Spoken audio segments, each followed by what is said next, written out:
Today we're hopefully gonna make the brakes work again on the Blazer. Should just be by bleeding them, but we'll see. Also, we have to put the carb together again. Unfortunately, I don't think the cleaning is gonna do much helping, but it can't get any worse. So we're gonna do that, but then I think that we're gonna take a bit of a break with the Blazer. The main thing I could do right now is rust, and I really don't feel like doing that right now. So other than that, I need new tires. I can't drive it on the road or do anything without new tires. I need this steering thing on the front axle, and also I need to either change the steering box or reseal it, and I don't have parts for that. So the only major thing I can do is rust, and I don't want to do that right now. I'm feeling like I want to work on something else also.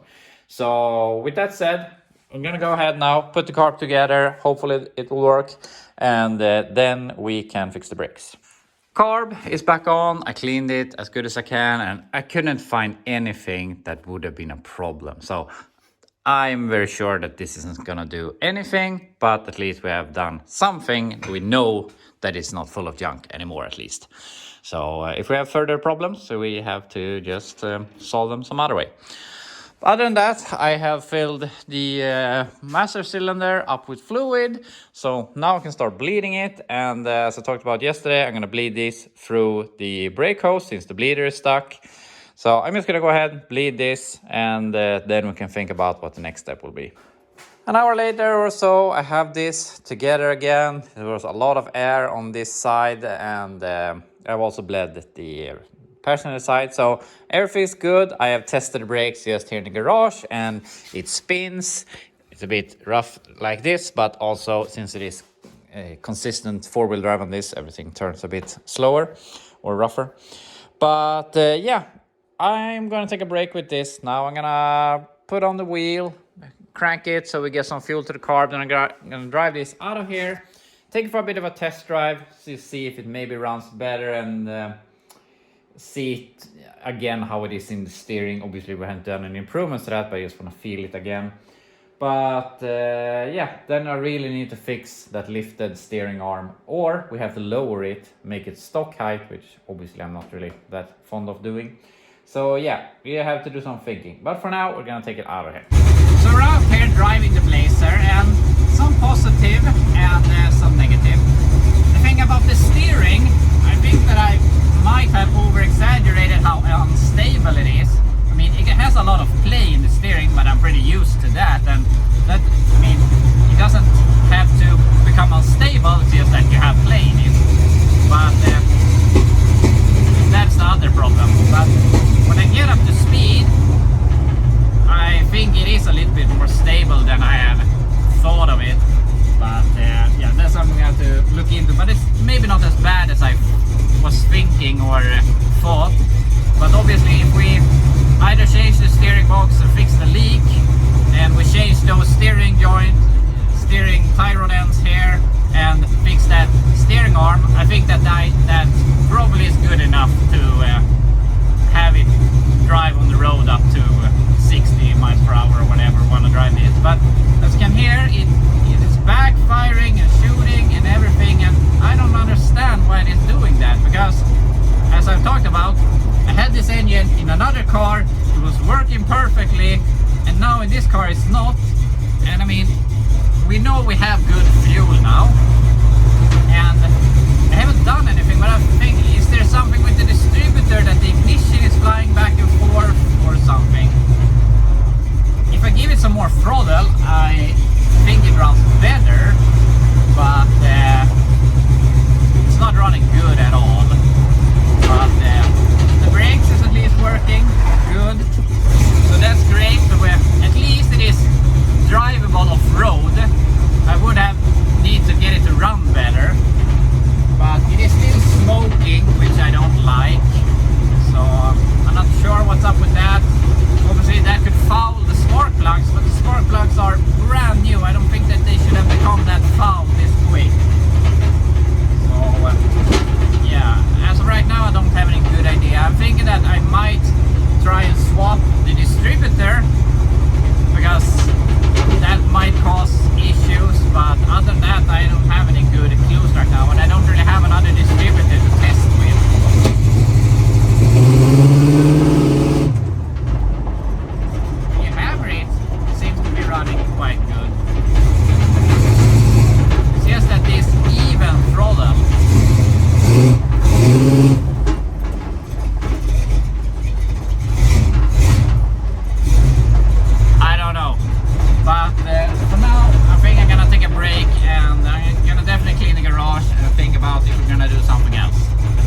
We're gonna take a break here with the Blazer. I'm gonna try and find some tires and this lifted steering thing.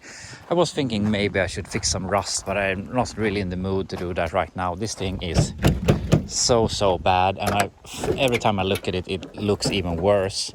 The B pillar is basically completely rusted off here. There is some inner structure that holds it, but it's basically the roof holding the B pillar in place. So it is really bad. So yeah, it needs a lot of work, and unfortunately I have a tendency to buy rusty junk because we have a lot of rusty junk over here, and it's also the cheapest. But I have repaired so much rust in my life that is getting to be a bit boring. But yeah, we'll see what will happen to the Blazer, but we need to find some stuff first. And I am really tempted to fix the brakes on my satellite, but I feel I have to do some more urgent things or whatever, or small things. So we're gonna take, even though it's boring, gonna take the BMW into the garage. It is really embarrassing to drive this because it has some sort of scraping sound from the rear brakes, so we're gonna check that. Also I want to check the drive shaft because it is vibrating a lot, and I think it's the drive shaft. And depending on time, I want to take the Volvo into the garage and fix that thing on the transmission and see what we can do about that. So yeah, let's take the BMW into the garage.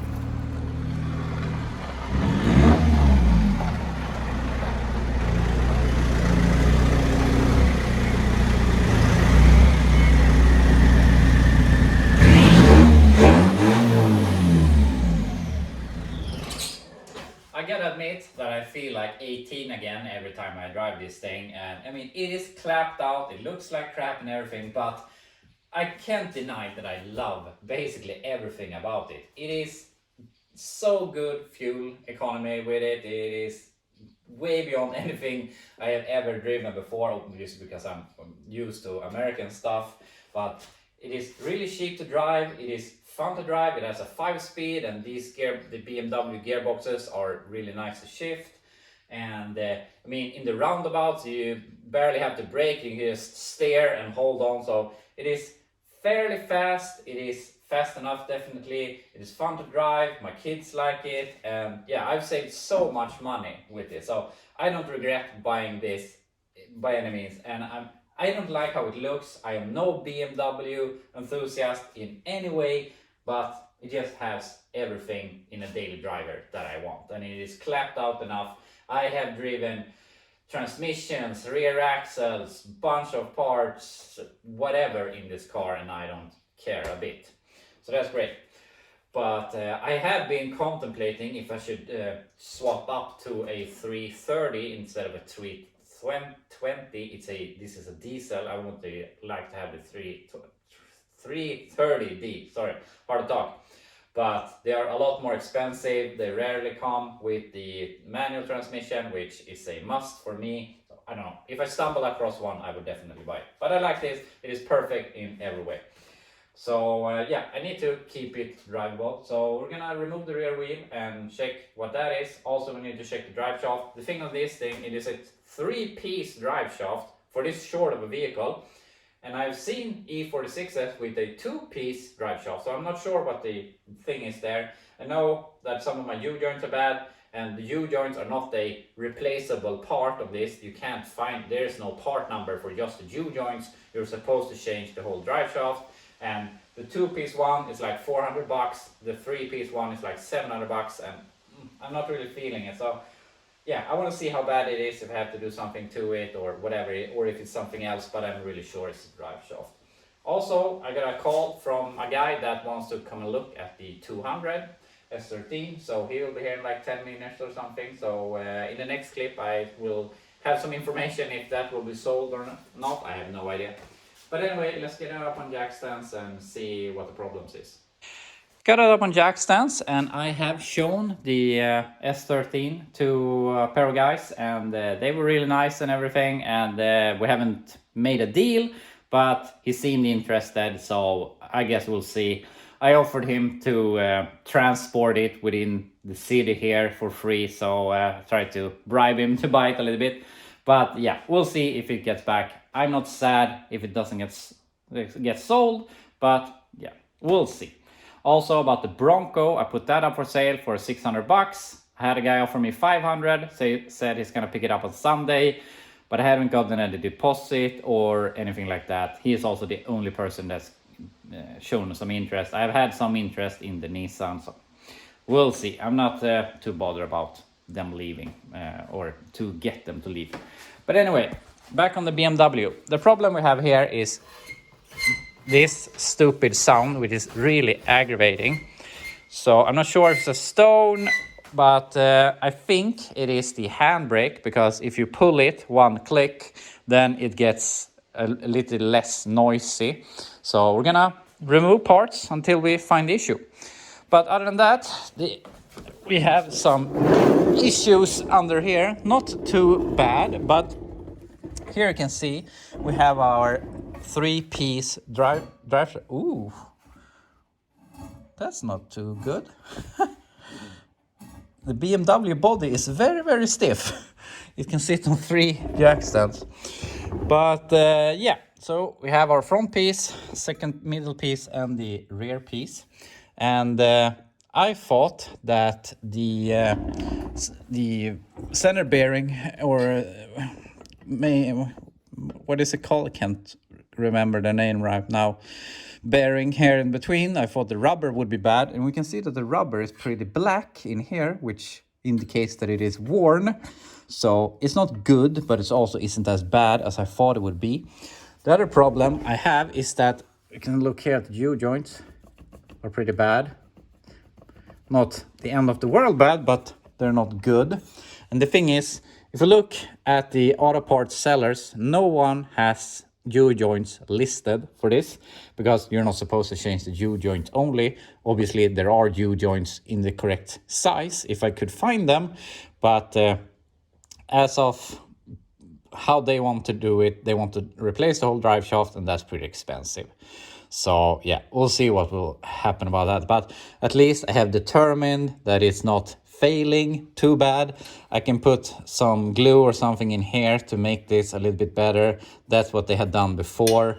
I have changed this middle part once from a better used one, or I just have to bite the bullet and buy a drive shaft. Can't really decide, but I'm a bit cheap there.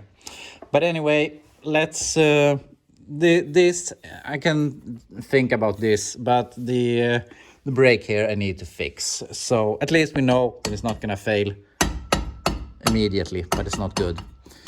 So yeah, fix the brake. I removed the rotor here, and we have some different possible culprits. Partly we have here, obviously something has been touching there. Maybe here, that obviously is pretty easy, we can just bend it away. Also there was a stone in here, but it fell off when I touched it, so I'm not sure if that's the issue. I thought that one of these springs would have come loose, so this was flopping around, but obviously that's not the case. So there's no problem with the e-brake, which is good.